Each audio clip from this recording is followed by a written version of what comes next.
Oi, gente, eu sumi por uns dias porque eu estava em férias, né? Eu ainda não aprendi a curtir as férias, filmar e postar. Eu admiro quem consegue, mas é uma inabilidade minha. Mas foi legal, porque o assunto hoje é férias. E olha só, a palavra tem origem no latim ferie, se escreve feriae, dia em que os romanos se dedicavam ao descanso ou a festas. Todas as vezes que eu tiro férias, eu lembro da minha infância, porque eu sempre penso em como o mundo mudou desde que eu era criança, né? E veja, eu não estou sendo saudosista em dizer que no meu tempo era melhor. Muita coisa melhorou, né? E tem coisas que nem tanto e tá tudo bem. A vida é assim. Bom, a ideia desse post, assim como todos os outros, é para pensarmos juntos, deixar em aberto e não fechar nada como uma ideia pronta. Quando eu era criança, eu lembro de esperar ansiosamente pelo dia 30 de junho ou 30 de novembro, né? Que seriam os meus últimos dias de aula antes das férias. Gente, era uma alegria. E olha só, não havia nada programado. A ideia era ficar 30 dias em casa, né? Ou 60 dias só para brincar na rua. Imagino hoje, né? Para minha mãe, deveria ser trabalho em dobro, né? Os 4 filhos em casa. Mas eu nunca vi minha mãe dizer que estava cansada ou reclamando. Bom, mas por que eu estou falando isso?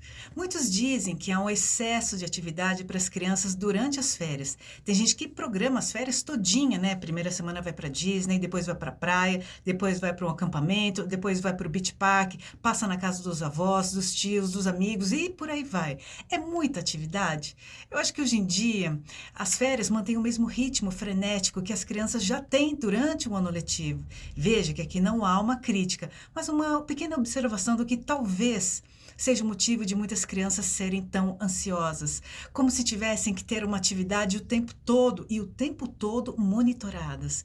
Cada vez mais as crianças fazem menos atividades sozinhas. O adulto tem que estimular e inventar o que elas vão fazer.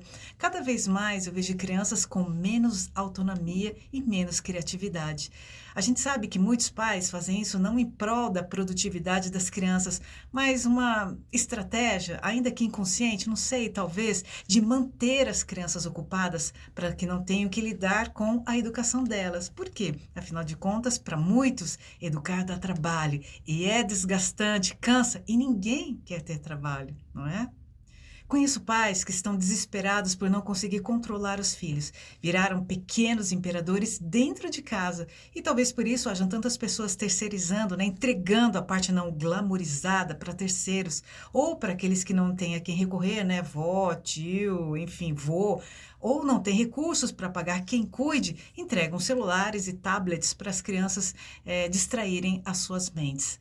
Só que o que acontece? Isso a curto prazo tem um efeito positivo, porque as crianças ou adolescentes param de encher ou reclamar. Só que a longo prazo, assim como todo remédio, tem um efeito colateral. E essa atividade pode se estender para a fase adulta. E essa criança vai entrar na fase adulta sempre procurando algo para distrair quando alguma dificuldade surgir na sua frente. Não vão conseguir enfrentar porque sempre era oferecido uma barganha para conter a sua contrariedade. O problema do excesso de atividade, não só para as crianças e que agora estendo para os adultos, é que as distrações do cotidiano fazem com que cada vez mais a gente perca o foco, e o foco é fundamental para retermos a nossa memória. A maioria das pessoas que eu conheço não se lembram direito de suas infâncias e a memória a curto prazo também é bem deficitária. Ai, Mayumi, mas as pessoas estão o tempo todo no celular. Eu não acho que as redes sociais, a internet, seja culpada pela fugacidade das coisas ou pelas relações pessoais ou amorosas estarem degradadas. A internet, as redes sociais só evidenciam um problema já pré-existente. Então, eu não acho que as férias sejam uma forma de fuga. Tudo depende, né? Se o ritmo das férias manteve o mesmo ritmo que era antes dela, só vai corroborar para manter o status quo na situação em que está. Não melhora nem piora. Mas o ideal é que as férias sejam um período de parada, de descanso mesmo, desfragmentar o cérebro, reorganizar aqui os nossos pensamentos. É um excelente momento para praticarmos o ócio também, tempo para estarmos juntos daqueles que amamos. Se eu pudesse dar um conselho, eu diria para você viver o presente. Apesar de ser clichê, poucos conseguem praticar isso. Estão no local, mas a cabeça está em outro lugar. Quando a sua mente está onde o seu corpo está, Seja nas férias ou não, você consegue construir memória. Então, que a gente se preocupe menos em registrar em fotos e vídeos e postar, e vamos viver mais, né? E sentir mais, não é? E você, como você passa as suas férias? Me conta? Eu sou Mayumi e eu te desejo um lindo dia.